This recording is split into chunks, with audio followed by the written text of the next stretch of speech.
Mateus capítulo 6. Hoje nós vamos estudar do versículo 19 até o versículo 24. Amém? Diz assim a palavra do Senhor. Não ajunteis tesouros na terra, onde a traça e a ferrugem tudo consomem, onde os ladrões minam e roubam.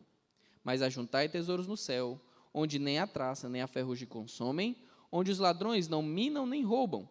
Porque onde estiver o vosso tesouro, ali estará também o vosso coração. A candeia do corpo são os olhos, de sorte que se teus olhos forem bons, todo o teu corpo terá luz.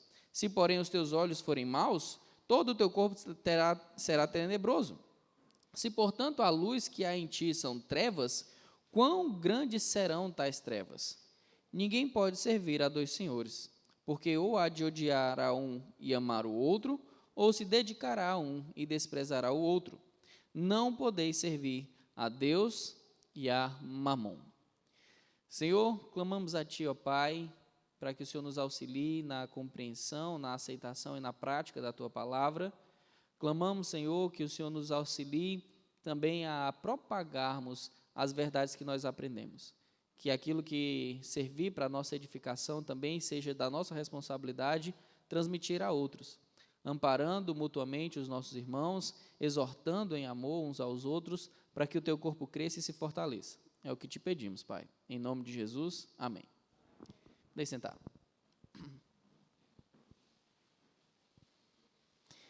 Quem aqui já escutou na sua infância os causos sobre as botijas escondidas? Alguém já escutou esse tipo de história? Quem tem mais de 40 anos, eu acho que vai saber mais histórias sobre botija do que quem tem menos de 40 anos, né? As histórias sobre as botijas eram tesouros que eram enterrados em sítios e por diversas vezes as pessoas acabavam esquecendo onde haviam enterrados. Então começava-se o mistério para descobrir-se onde é que estava a tão famosa e falada botija. E aí, meu amigo, o tipo de história que era contada era cada uma mais mirabolante do que a outra, né? E todo mundo acabava sonhando em encontrar aquela preciosa botija que talvez mudasse a vida financeira, não só da pessoa, mas de toda a família. Algumas dessas pessoas estão aqui, né, e já escutaram essas histórias. Mas quando a gente fala sobre as botijas e as histórias que nós escutamos das botijas, uma coisa é interessante. Quando as botijas elas ficavam enterradas durante muito tempo e eram botijas de moedas e não de ouro, o que acontecia muitas vezes quando elas eram encontradas? Já não valia mais nada, né? Porque a moeda, principalmente aqui no Brasil, já mudou várias vezes. Então, existiam sim pessoas que enterravam tesouros, é verdade. Outras tantas vezes eram histórias inventadas apenas pelo o afã de ter a imaginação aguçada das pessoas. Mas muitas vezes essas pessoas que enterraram tesouros, quando encontraram seus próprios tesouros enterrados ou encontraram o tesouro de outras pessoas, descobriram que aquelas quantias que estavam encontradas ali dentro das botijas já não valiam mais nada, elas haviam perdido o seu valor.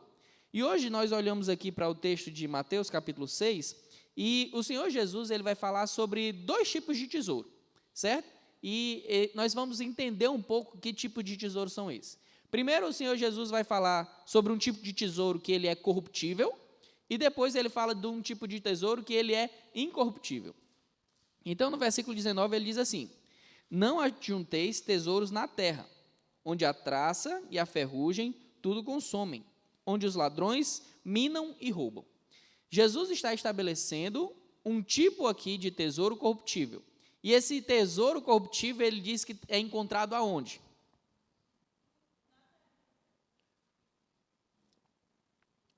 Na terra. As coisas dessa terra, as coisas desse mundo são corruptíveis. Elas são passageiras. Independente de qual seja a motivação por que elas sejam corruptíveis.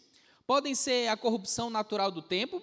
Por exemplo, se você constrói uma casa, você vai lá e por mais que você se esforce por fazê-la com o melhor de todos os materiais que se encontram naquele período, se você continuar vivendo naquela casa durante décadas e décadas sem dar manutenção, o que vai acontecer com aquela casa?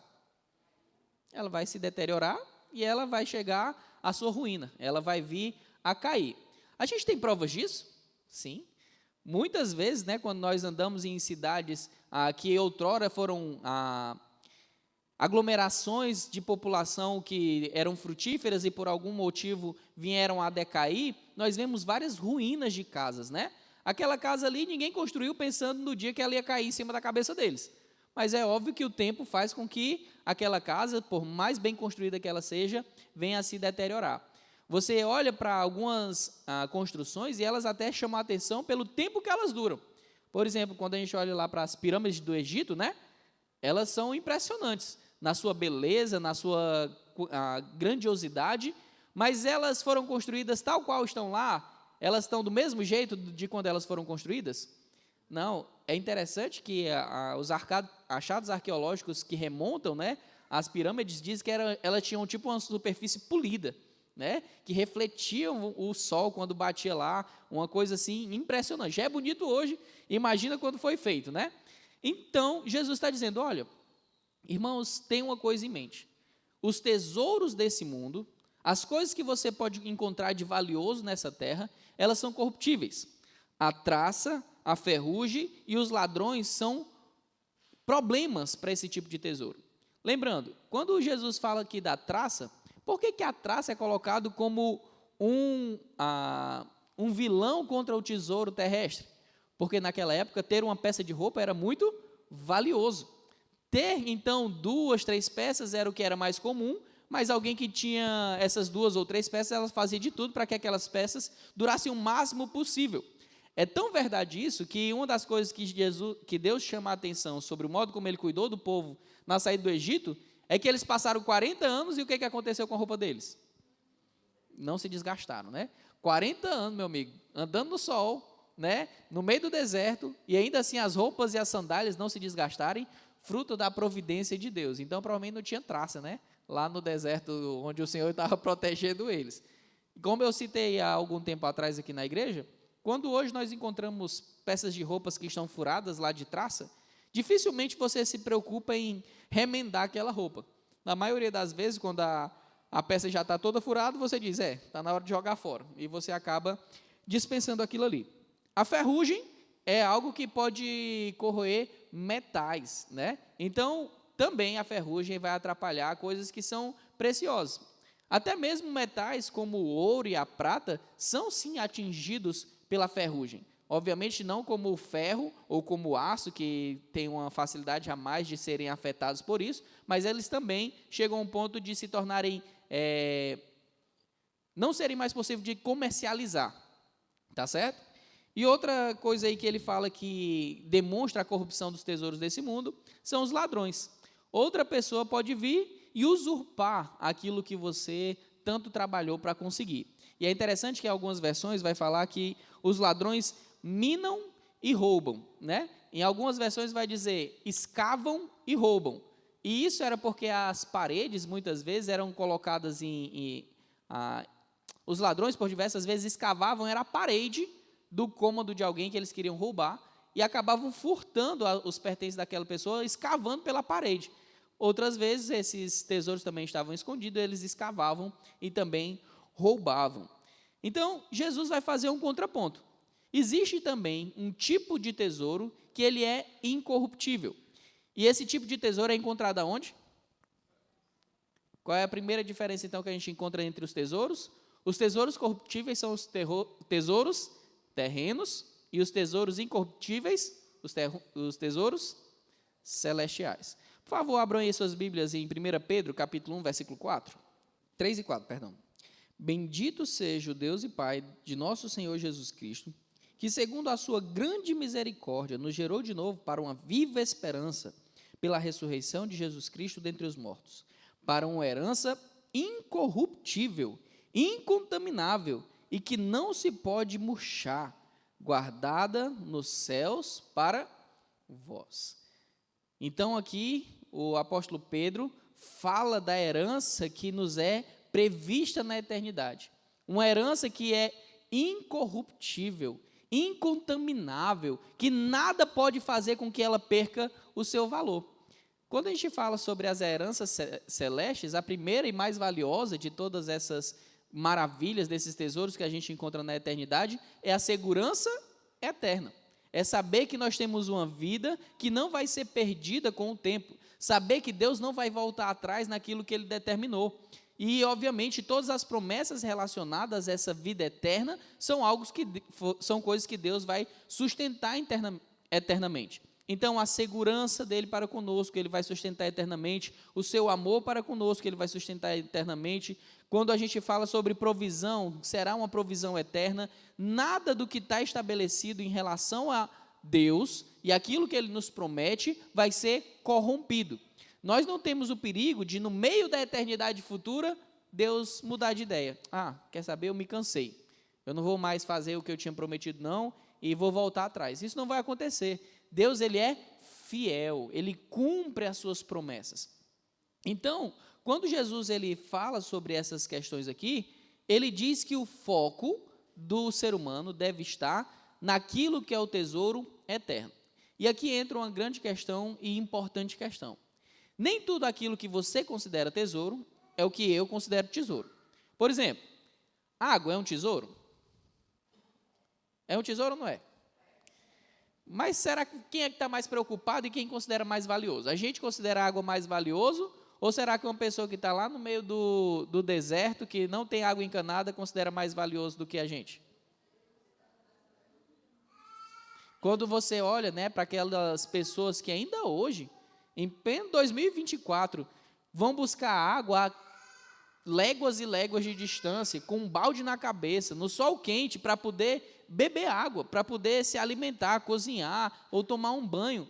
Essas pessoas com certeza consideram a água muito mais valiosa do que, por exemplo, uma bolsa da Louis Vuitton, né? Tem essa marca famosa, quem que conhece essa marca? Eu descobri um dia desse que tem gente que paga centenas de milhares de reais em uma bolsa que não cabe nem um celular. É impressionante. Mas olha só o senso de valor. Se aquela pessoa que paga centenas de milhares de reais estivesse no meio do deserto, precisando de água, ela ia dizer que a água era mais valiosa do que a bolsa. Mas naquele momento ali, onde ela tem tudo o que ela considera ser necessário perto, ao seu alcance, ela se dá ao luxo de gastar milhares se duvidar, tem até bolsa de milhões, né? Eu não duvido isso. Mas gastar numa bolsa que é simplesmente futilidade. A bolsa não vai carregar nada demais, é só pelo nome que ela carrega que a pessoa vai pagar aquilo ali. Então, se tem diferença entre o que eu e você consideramos tesouros, Deus está dizendo, cuidado com o tipo de tesouro que você está buscando. Entenda, o tesouro que mais é valioso é aquele tesouro que é mais útil. A água, para quem está no deserto, é muito mais útil do que uma bolsa de centenas de milhares de reais, certo? Mas agora, quando a gente fala sobre os tesouros que comumente as pessoas buscam aqui nessa terra e os tesouros que Deus fala que estão prometidos na eternidade, qual é que tem realmente o maior valor? Da eternidade. Mas será que é assim que as pessoas vivem, dentro da igreja até mesmo? Será que as pessoas buscam realmente o que é o valor eterno, as coisas que têm valor eterno, ou será que elas estão perdendo tempo demais com as coisas que têm valor passageiro? Jesus está nos levando a raciocinar de modo prático e de modo sábio sobre que tipo de herança eu quero para mim. Por exemplo, se o INSS não fosse uma fraude, né, não fosse uma pirâmide financeira, as pessoas pagariam o INSS esperando que tipo de garantia? Que no final daqueles anos previstos de pagamento, ela tivesse a sua aposentadoria. Mas só que isso tudo indica que não vai acontecer, muito em breve. Por quê? Quem paga, quem está aposentado, é quem está trabalhando. Se está aumentando o número de aposentados em detrimento do número de pessoas que está trabalhando, como é que vai pagar? Não vai pagar, né? Então, as pessoas muitas vezes depositam confiança esperando para uma coisa que é daqui para logo. E o que eu estou falando que é daqui para logo? A aposentadoria aqui nessa terra. Se você para e pensa, se você viver muito, a pessoa que eu conheço que é mais velha é a bisa da minha esposa, né? Ela tem 94 anos. Recentemente alguém falou aqui que um parente estava fazendo 103 anos.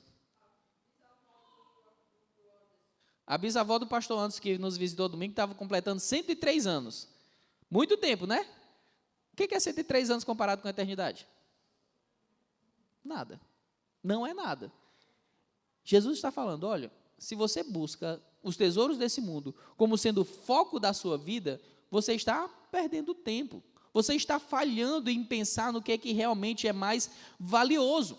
E aí onde entra a grande questão. Jesus, então, não está combatendo ter dinheiro. Jesus não está combatendo ter tesouros. Jesus está combatendo uma má interpretação de que tesouro eu devo depositar a minha força, a minha energia, o meu desejo, o meu coração, o meu ser para buscar. Por isso, no versículo 20, ele vai falar do outro tipo de tesouro que é incorruptível. Mas ajuntai tesouro no céu, onde nem a traça, nem a ferrugem consomem, onde os ladrões não minam e não roubam. Então, ele está falando que os tesouros celestes são tesouros incorruptíveis, que nem o tempo vai destruir, nem a traça, nem a ferrugem, e nem ninguém vai tomar de você. Esses são os tesouros celestes. Em contrapartida, os tesouros terrenos são tesouros que o tempo pode destruir e outras pessoas podem tomar. E aí ele complementa dizendo no versículo 21, porque onde estiver o vosso tesouro, ali estará também o vosso coração.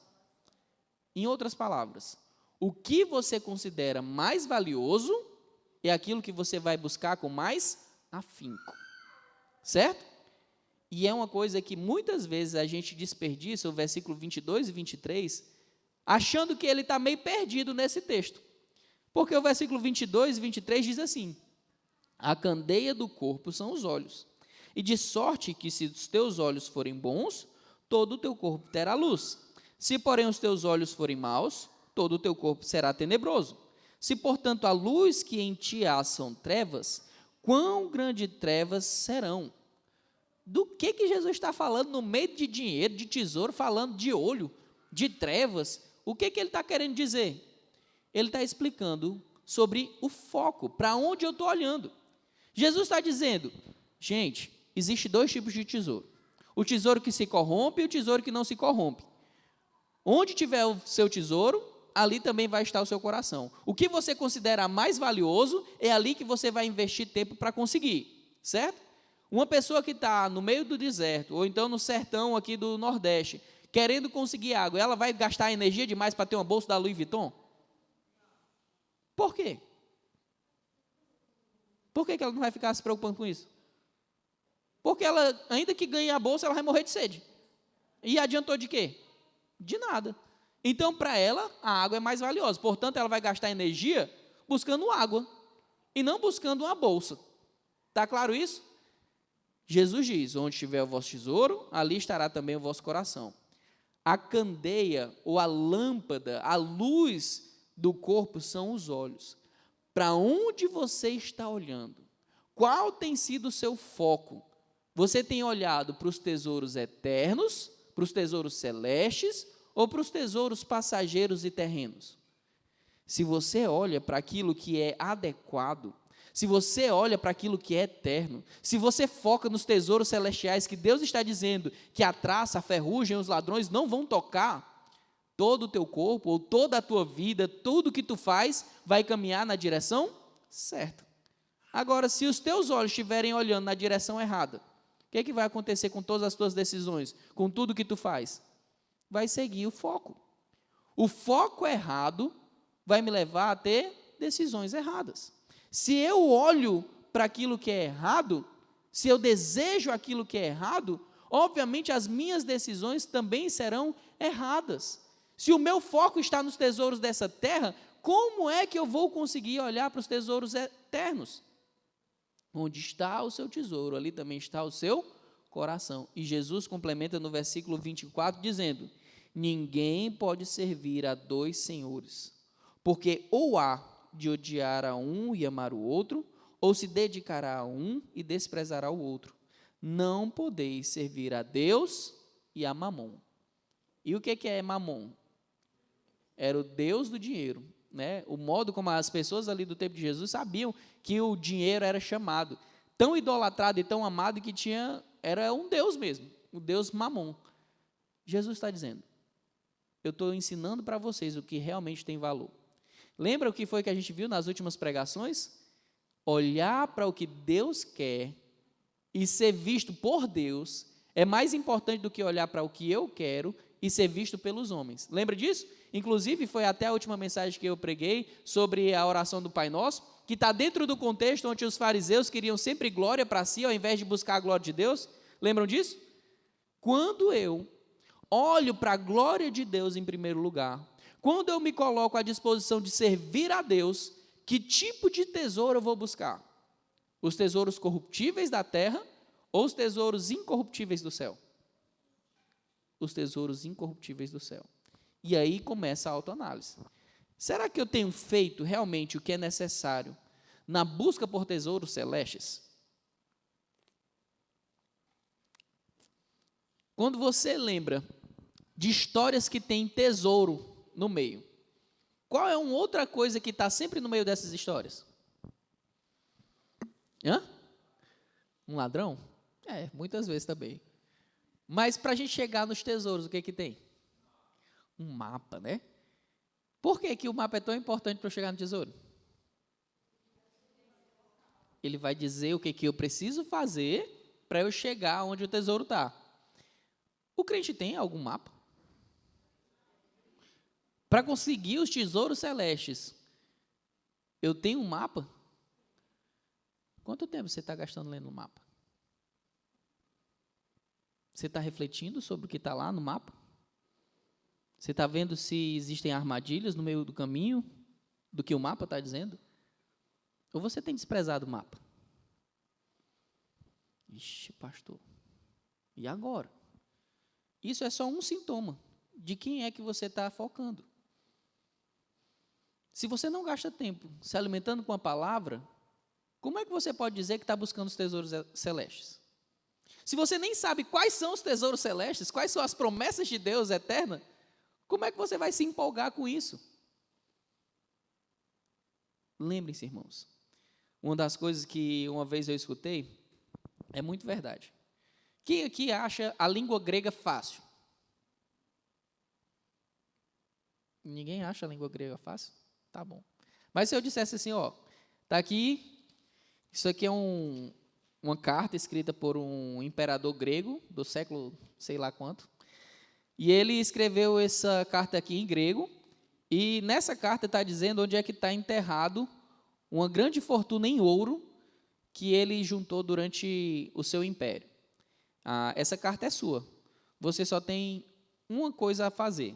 Você precisa aprender grego e ler essa carta, para entender onde é que está o tesouro. Me diga uma coisa, você estaria disposto a ler? Você ia inventar de aprender grego para decifrar essa carta? Sabendo que tinha a garantia de um tesouro lá guardado, só esperando você aprender grego para obtê-lo? Na maioria das vezes, a resposta é sim. E se você disser não, talvez esteja apontando para outra coisa, né? A preguiça, né? Mas, de modo geral, por conta daquele tesouro que eu tenho em vista, eu estaria disposto a fazer o que era necessário, mesmo que eu considere difícil. Então, se eu considero a língua grega difícil, mas eu tenho a certeza de que vou encontrar aquele tesouro ali, eu supero a dificuldade para fazer o que é necessário para alcançar o tesouro. Mas o que é mais valioso? A água ou a bolsa? O ouro ou os tesouros eternos? O que é mais valioso? Quem eu estou buscando mais? Quem é que eu estou investindo mais tempo? Quando eu não consigo alcançar aquele patamar salarial que eu conseguia antes, eu vou ficar como? Triste? Vou mudar? Eu vou me contentar? E se Deus me permitir ou me chamar para fazer alguma coisa que faça com que eu abra mão daquilo que eu tanto gosto? Por exemplo, uma pessoa que tem diabetes, ela tem que maneirar no quê? De um modo geral, quem tem diabetes gosta muito de açúcar, né? Mas ela sabe que, porque ela tem aquela doença, ela vai ter que abrir mão, basicamente, do consumo de açúcar. É ruim, é chato, mas ela sabe que tem algo melhor proposto para ela, que é a saúde. Então, mesmo sendo ruim e chato, ela sabe que ela tem que buscar aquilo ali. Quando nós falamos sobre os tesouros eternos, nós sabemos onde é que temos que buscar. Será que você tem buscado realmente o tesouro eterno? Lembrem-se, irmãos, Jesus não está criticando aqui ter tesouros terrenos. Deus está criticando, o próprio Senhor Jesus Cristo está criticando o foco nesse tesouro, ao invés do foco no tesouro celeste. Está dando para entender isso? O problema não é ter dinheiro aqui. Ter dinheiro aqui é uma bênção. Por exemplo, José, lá no Egito, ele foi pobre? Depois que ele foi chamado lá para auxiliar Faraó, ele era pobre? Não, muito rico. Arimateia, que deu o túmulo lá para o Senhor Jesus ser enterrado, ele era pobre? Salomão foi pobre? Davi foi pobre? Jó era pobre? Era pecado eles serem ricos? Não, foi muito útil, na verdade, eles todos serem ricos. Agora, o problema é, muitas vezes, os tesouros dessa terra chamam mais atenção do que os tesouros celestiais. E Jesus está dizendo, você não pode servir os dois ao mesmo tempo. Como é que você está? Você tem focado no que é eterno ou você tem focado no que é terreno? Você tem que fazer essa pergunta para você. E se você chegou à conclusão que não está buscando o tesouro celeste como deveria, você tem que fazer o quê? Mudar de direção.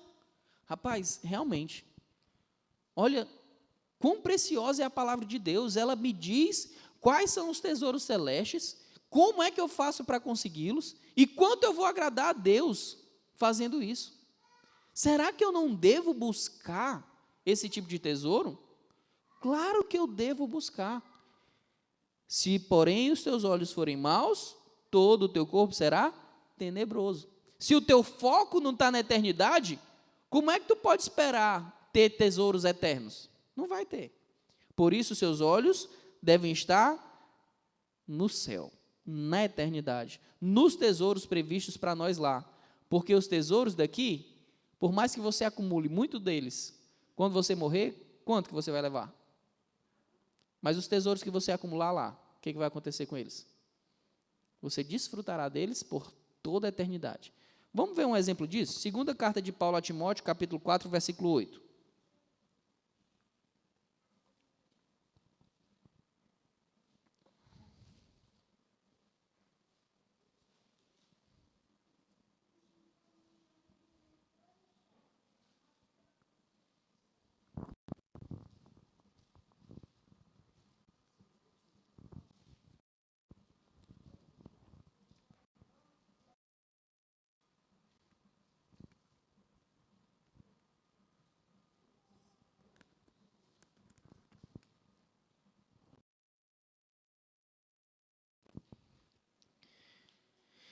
Segundo Timóteo 4, 8 diz assim: Desde agora, a coroa da justiça me está guardada, a qual o Senhor, justo juiz, me dará naquele dia. E não somente a mim, mas também a todos os que amarem a sua vinda. Olha um tesouro eterno aqui. A coroa dada para todos aqueles que amam a vinda do Senhor Jesus. Me diga uma coisa. Se eu pouco penso na vinda do Senhor Jesus, eu vou amar a vinda dele? Vou ansiar pela vinda dele? Não. Mas agora, se você gasta muito tempo pensando numa coisa, certo? Aquilo ali não se torna um foco regular.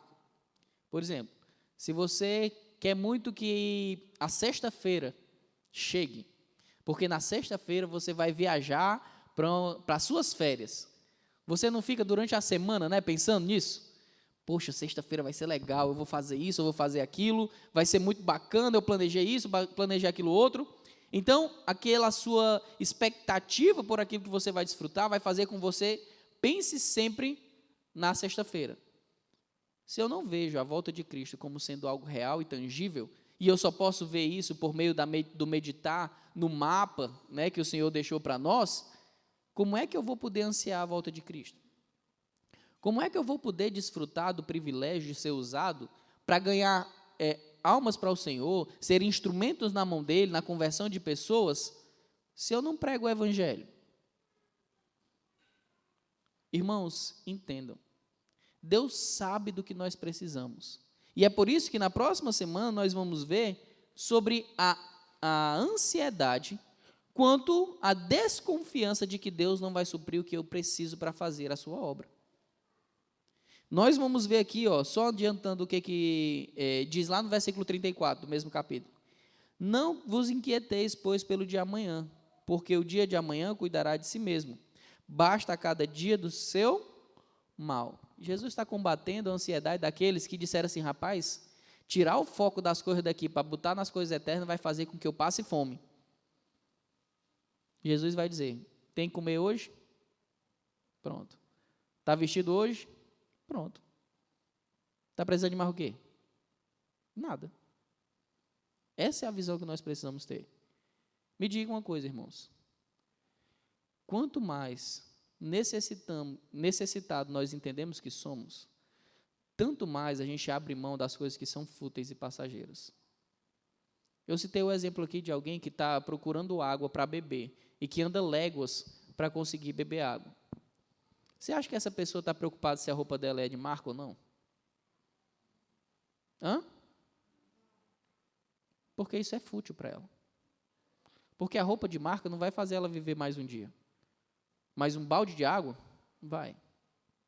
Uma pessoa que vai lá num lixão e no meio do lixo abre ali para comer o que está no lixo, essa pessoa se preocupa com a roupa que ela está vestindo? Por que ela não se preocupa? Porque a roupa que ela está vestindo não vai fazer ela viver mais um dia. Mas o que ela está comendo ali pode salvar ela da fome. Mesmo que esteja estragado. Será que nós não estamos sendo consumidos pela tentação de olhar para aquilo que é o tesouro passageiro, ao invés de olharmos para aquilo que é um tesouro eterno? Vou ler uma última passagem para você meditar na sua casa hoje. 1 Timóteo capítulo 6.